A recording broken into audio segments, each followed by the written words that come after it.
Hello, it's Sarah. I thought I'd do just a short video following on from all of the horrific things that have been going on in the UK just recently and all the challenging circumstances that we seem to be in right now. And also following on from that really incredible One Love Manchester concert, where the overwhelming message from all of the artists was to make that choice for love.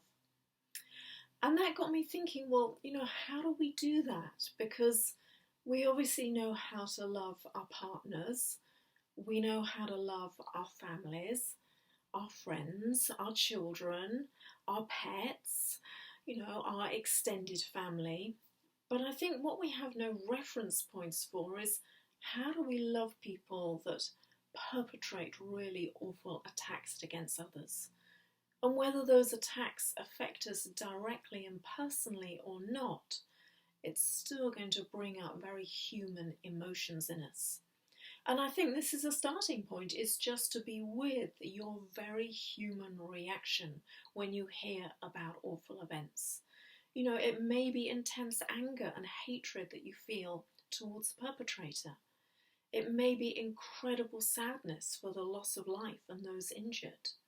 It may be a feeling of guilt for perhaps mistakes you've made and in some way that are connected to these circumstances. So the starting point for all of this is just to really be able to be with our negative emotions. Not try to suppress them, not try to deny them, but just be able to live with them.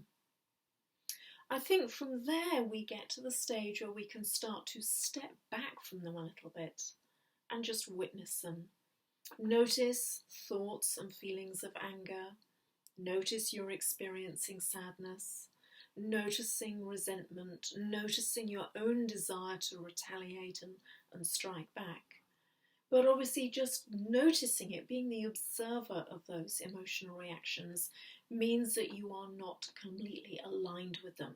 There is some space between you, the observer, and that part of you that is having the reaction. And from there, for me, step 3 is to really be able to recognize that actually we can let these emotions go. And often connecting with a higher power, be that God or the universe, Jesus, Buddha, Allah, your guardian angels, whoever it is, if you can just connect with that higher power and imagine literally releasing all of your negative emotions to that higher power, perhaps with the prayer, the intention that these emotions be transmuted, they be transformed, and most importantly, that you're able to see the situation differently. And I think that is one definite route to peace in these challenging times, is to be able to ask to see a situation differently. I think another key point in all of this is that within us all is the capacity for great goodness, kindness, compassion, loving actions, great understanding of others. And also at the other extreme of our personalities is within us all the capacity for great malevolence and the ability to do bad and very cruel things. We only have to look back through history to see how when there is an authoritative leader with a clear message, very intelligent, well-informed, rational people who are all of sound mind happily follow that leader and perpetrate really awful crimes against humanity. So I think we have to reckon that that capacity is within us all. We certainly choose not to act on it, but it is there.